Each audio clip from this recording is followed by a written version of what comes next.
Yo, welcome to my Summer Lair. I'm your host, Sammy Younan. I am on location at the NFB. It is TIFF 2019, and I am here with artist and folklorist Henry Glassie. His TIFF documentary is called Henry Glassie Fieldwork, and it is directed by Pat Collins. It's a slow meditation. I don't mean slow in a bad way. It's a slow meditation of just how art is created.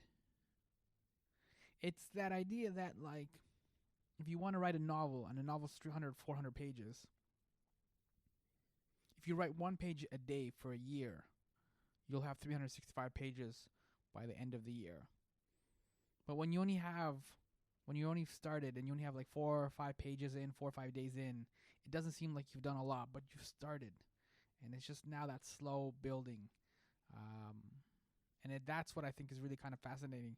And as Henry says in the conversation we have, his field work can sometimes take a decade. And he'll spend time with people, spend time with artists, and listen to them. It's pretty fascinating. Anyways, here's my interview with Henry Glassie. The documentary called Henry Glassie Fieldwork. This is TIFF 2019. Beaming from Pacific Junction Hotel to Earth. Thank you, Henry, for the documentary and for coming to Toronto for TIFF 2019. So, welcome. Well, I'm delighted to be here, but in fact, I didn't do the movie at all. Pat Collins did that movie. I just happened to be in the way of it. Yeah, I want to talk about that. Is this considered then like a documentary about you, or is it considered a documentary about like the other artists that are in the documentary, or is that how you view it? I would view it as a documentary primarily about the other artists in the film. My goal in the film is actually to create a kind of unity among those people, that is to make comments that they would not necessarily have themselves have been able to make about their relationship to other artists. Mm-hmm. But my vision of the film is that it's really about the people who are not me, who are in the film. Maybe I could expand that just very slightly, and that is to say that Pat Collins heard me on Irish radio many years ago, and he got the idea that he would like to make a film involving me.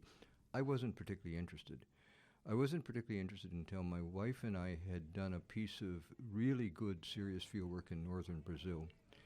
And I understood at that point that maybe Pat could follow us into Brazil and would have something really to talk about. Instead of just me sitting and talking, Mm-hmm. that would have a background for the talk that would actually be the foreground for the film. That is to say, these artists in Brazil. And so that was really what happened. And to take it one step farther, I'd seen a film by Pat called Song of Granite, which is a very beautiful film that is about an Irish singer called Joe Heaney. What I saw in that film was that Pat, as a filmmaker, was very patient. He was tolerant of reality. He didn't come with a vision and make reality dance to his tune. He allowed himself to follow the actual natural grain of reality. And because he could do that, then I thought he was the perfect man for me to be working with. That is, I could submit to Pat and be happy in the field. Yeah, in the documentary, you quote reverence and patience as kind of like your pillars, or your like motto, I guess, of how you work and how you operate. Reverence and patience. Yes. Yes? No, and I was just going to say, like, what is it in terms of your work then? What is it that you're patient for? Because usually when somebody's like being patient, like they're waiting at the bus or something like that, they're waiting for the bus, right? Oh no, I want the people to be patient, to be worthy of my attention. You know, I have to be sufficient. I have to be sufficiently patient to be able to follow where they're going. So that was a quote that was made by a great Irish folklorist, Lady Gregory, when she was talking about the doing of field work, which is really what I do. It's my delight. It's my pleasure. It's my art, is to do field work. I write books. I write a lot of books, but it isn't really the books that are, for the most part, my deepest artistic creation. It's rather being in the field with other people and following them. And if I'm going to follow them, I have to be patient. But I also need to be reverent, and there's no reason to be reverent about everything that they do. Most of the things that human beings do are really not worth anybody's attention at all. Right. And so that my goal is to show up in a place, any place in the world, and to stay long enough, and generally my field projects take a decade, to stay long enough to have the language, to have an understanding of the people, and through patience to understand what I should be reverent about. Not everything in everybody's life, but what is it they do that's excellent? What do they do that's moving to me? What do they do that, in a sense, can become my work of art when I turn to the writing? Because I'm not interested in writing about the world's failures. They're too obvious. I'm interested in writing about the world's excellence. Yeah, but what you're seeing too is kind of unconventional. You come from the South, for example, and a lot of times people have an impression of the South and they kind of just write it off. But you see a lot of complexity, you see a lot of beauty in the South that a lot of people generally don't see. Well, I think that's true. I think that's true, and it's a matter, in the case of the southern United States, it's a natural thing for me. I mean, having been raised there, I don't have very much trouble about what I think is good about the South, and that is that what's good about the South is music. What's real about the South is that the South has got a lot of poor people. The South has got a lot of people that are black as well as white. I mean, that's the kind of environment that I was raised in the South. That half of my neighbors are black. It's like, they're not weird, they're me. But they're Southerners, and what do they do? As Southerners, what do? They make great music. And so some of the music is thought of as being black, and some of it is thought of being white. But the fact is, all of it is an intersection between black and white people. To me, that's the glory of the South. It was a place where enough black and white people could live close enough to each other for them to trade musical styles back and forth. Because if blues is about black musicians, the fact is it's sung in the English language and so on. And country music, it's obvious the great stars of country music, Bill Monroe, Hank Williams, they all learned from black musicians. That's just true. So to me, that was the kind of glory of the South for me to feel worthy of representation. Not the poverty as poverty, but rather the poverty as a condition for people that were able to, just unbelievable musicians. Whether you're talking about Miles Davis or Bill Monroe, you're talking about fantastic music. So the same thing happens to me in other places which people might be negative about. It's not very complicated, but I spent 12 years studying in Turkey because my nation, the United States, had declared war on Islam. That was evil, and I thought that I could go to these people who are, of course, going to be good, and of course going to be creative. And even though I knew nothing about them, and I could learn Turkish, and I could read the Holy Quran, and I could get to the point where I could feel that to the American public, I could make a representation of what real average Muslim folks are about. That's the same thing. So that I did, the next thing I did was Bangladesh. Bangladesh is a place that is emblematically poverty-stricken, therefore emblematically miserable. It's not what I found. Unbelievably beautiful country with gentle people that smiled easily, so in every case, my goal is to find what it is that's excellent and maybe contradictory. Maybe undermining, if one were to follow me, undermining the kind of negative precepts that people have. So if people think of the South as a place of vicious racism, I'd say the South is a place that offered the possibility of black and white folks to actually get together and make a single great art, the music. If people are going to be negative about Islam, I'm going to say no. I'm telling you, one of the things that you've got in Islam that's really very interesting, and I could digress about this film, tremendous number of incredibly talented women who are artists. I think to me, that's a really interesting thing. You get kind of the usual Western propositions about, Muslim people being misogynistic. Backwards. Backward, yeah. Why is it that there are so many terrific women artists in Turkey and in Bangladesh? That's interesting. So that's a kind of, that would be a simple way to say that what I'm up to is I'm not only up to being patient and reverent like Lady Gregory, but Lady Gregory was an upper-class Irish woman who was intent on demonstrating that the peasantry of Ireland were made up of good and decent people. That's what her patience. It wouldn't have required patience for her to have celebrated her friend W.B. Yeats, because Yeats is a great poet. You don't have to do much for Yeats. He's already doing everything for himself. He's in the history books. He's in the history books. Yeah, so he's already there. So I'm about the unwritten. And is related to the unwritten, is that also like marginalized communities? Going back to the South, going back to Turkey, some of these places that you've been to, they are very much marginalized communities. Like you said, like Yeats is like celebrated and whatever, but like these people don't have a voice or a platform. Well, that's right. That's exactly right. Now, the truth is they do have a voice, they just don't have a platform, to use your exact language. They can speak for themselves. Mm-hmm. So that we saw that in the documentary. Like they had vision. That's a principle of mine. If you go and spend long enough time with here I am. I'm in a mountain village called Karagürmlek in western Turkey. Mm-hmm. And I got 6 women. I've gathered them around it and said, I want you all to tell me the virtue of your work. I've got a tape recorder. I speak Turkish. Come on, let's do it. They talked for about 3 hours about their work, completely intelligently, completely comprehensively. And sometime later, I was giving a talk in a conference, and I was quoting these women. And a Turkish woman stood up and said, I know these peasants. They can't say those things. And I said, you don't know those peasants. You come in, riding in your high-class car. Mm-hmm. You zoom through them. You're probably wearing high-heel shoes in this, muddy village. You don't know these people at all. Mm-hmm. I'm an outsider, but I'm the one who set up the tape recorder and talked to these women. I sat next to them. I've learned how to weave sitting next to them. I could feel Rahime Balji taught me how to do that, and so I could feel the bump of her hip against mine. I could feel the rhythm of weaving. It's not that I can weave, but I stayed long enough to be able to represent these people, because why? I let them represent themselves. Mm-hmm. I'm convinced that it's not everybody can do it, but I can tell you that in the Turkish villages, I know there was a woman called Nezahe Özkan that can talk about art as well as Wassily Kandinsky can talk about art. Mm-hmm. And is that part of we already touched upon the marginalized communities, but is also, your work is also just confronting that highbrow, lowbrow, which is kind of always associated with art, and kind of breaking down those walls?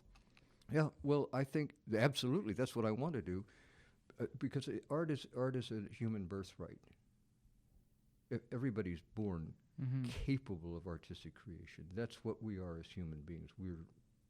Scientifically, scientifically, we are creative beings. That's who we are. You see that in kindergarten class when people are finger painting and... They can all draw, and they can all dance.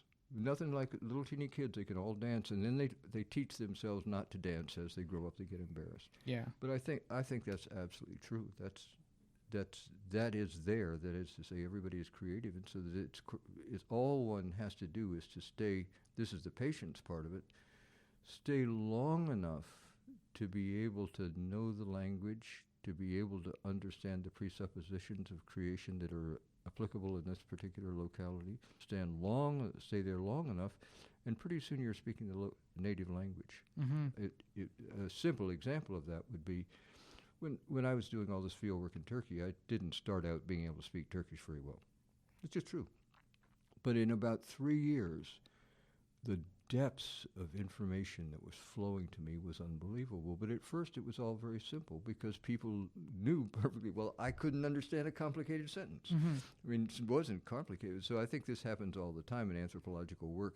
There's some moment in which the light shines and the veils fall away. You know what that moment is? You finally know the language well enough to be able to communicate with another person. It's like a Rosetta Stone, basically. Yeah. You figured it out. That's right. Once you figured it out, then you're getting depth. Mm-hmm.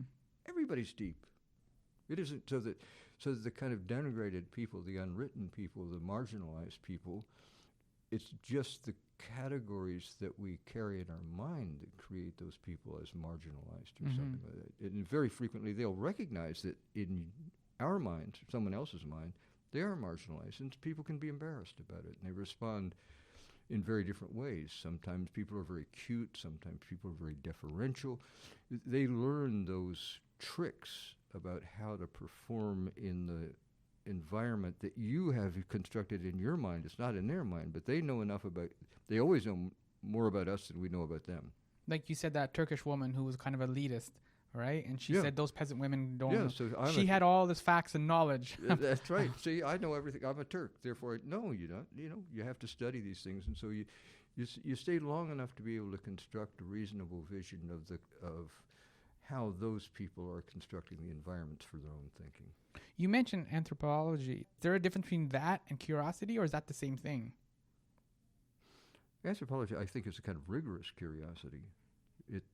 And one would hope that certainly it would be the case for me that the great anthropologists, mostly of the 30s, I think there was a kind of environment for them. There was a context for anthropology, and the context for anthropology was probably the Depression. Mm-hmm. And there was a kind of vitalizing democratic electricity that flowed through anthropology, so that I keep up with anthropology, but I'm not as interested in recent anthropology as I am in an older level of anthropology, Franz Boas and his mostly women students. There was a great moment. And so that I read, in the same way that one might love literature and prefer mid-19th century English literature or something like that. So I don't consider myself an anthropologist in the sense of, I've trained in anthropology, got degrees in it, but it isn't anthropology as practiced professionally that particularly interests me. It was the anthropology as it arose at an amazing philosophical moment and answered the problems. I mean, it's when that anthropology, Martin Luther King looked back and said, without Franz Boas's dismantling of race, we couldn't have had civil rights movement. Mm-hmm. So there was a great moment, and those remain my heroes. And when you're searching, are you searching for actual artists, or are you searching for the art? What is it that you're looking for first? What draws you to a new country? The artist or the art? The art is a kind of a long-distance signal. And so that I would say that it's maybe to try to answer with great accuracy, probably there's a signal sent by the art that's the first attraction. Then I land, and I might be betrayed. It might be that was something that's really of the past and no longer vital. It might be that that's not what I'm really interested in once I get to know it, or maybe I find that there's not a lot of depth. So that I've had what amount to introductions or callings to various places. It's kind of simple how that normally happens. I get invited to give a lecture.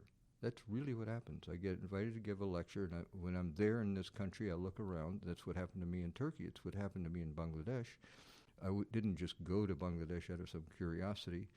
I got invited to Bangladesh, gave lectures. I taught at one wonderful institution called the Bangla Academy, taught fieldwork methods to the students, and after a year or so, I said, I really like this place. I like these people. I like this art. I like everything about it. So it isn't. There's a long-term signal that I might have picked up about Bangladesh, but it would be very trivial, honestly. So that would be the same thing. So there are some places that I've been interested in from a distance, and I show up and spend time, and I give my lecture, and I meet my colleagues, but it just doesn't seem to me, maybe that this is this deep, or maybe, my contribution would be not important. But if I go to a place, Bangladesh would be a good example, where there's a hostility by outsiders, where even the insiders have a little bit of diffidence concerning their own creativity, and there isn't a good set of documents already made of this place, that's for me. Mm-hmm. And Pravina, my wife, and I have spent all this time in Brazil. There are writings about Brazilian art, and you can see pictures of it and so on, but that's only it's like the skin of the thing. It might or might not sustain itself. But if I land in Salvador de Bahia, and if I start befriending these people, and I begin to see the things that they're really making, which almost none of them are in any book or anything, you could look, you can't go to the library and see this, but you can begin to feel the richness, and you can begin to feel the textures, and so that it is the art that sucks you in, but the thing that sustains you as the artist. And speaking of sustaining, like you just mentioned, like you can't go to the library and see some of these people or some of these works and stuff. So, no. Like I'm from Egypt, so like when you go there, you could see the pyramids, you could see the statues, all the hieroglyphics and stuff. Like, are you ever worried about or trying to figure out how to immortalize these things, the work that these people are making, or is it just going to be just here for a short time and then it's gone, like the artist? Well, I would like, if it's going to be here for a short time and I've had that experience, then I would like to have made a record of it. Mm-hmm. But if it's going to go on, I would like to help sustain it. And I've got lots of examples in my own life of the kind of consequence in the artists' lives of the work that I've done, and it's been very beneficial. That's just the fact. So that's the truth. So I wrote a book about Bangladesh. The Art Academy in Bangladesh said, we have never recognized one of these artists. Just pick somebody from Glassie's book and we'll give them a big award. And they did, Moran Chandpal. So the next thing you know, Moran Chandpal got $2,000 he didn't know that he owned. He got a medal from the government. The star of my book on Turkey, Ahmet Şahin, the Turkish government had paid no attention to him at all. I mean, it's, he's making stuff. But they looked up and they made a gold medal for him. They had a whole day of celebration in the city of Kütahya, where Ahmet Şahin is from, and said, this is a great man. Well, he was 86. Fortunately, he lived to be 90 years old, so he got this recognition. But the truth is, the kind of work that you understand the dynamic perfectly. When the outsider valorizes something, even if the inside already had a positive value, they still are a little bit ambivalent about the richness of that and whether that deserves this kind of credit. And so that when the outsider comes along, and it's kind of beneficial that you're a professor and that kind of thing, it's a good thing. Yeah. And in terms of being an outsider, I want to just bring up the observer effect in physics, because it states that when mere observation of a phenomenon inevitably changes that phenomenon, right? You can't just observe something and then not you naturally interact with it and it would change how it would behave. Just the way when you're at home alone, you might be walking around with no pants and just eating yogurt with your finger or something.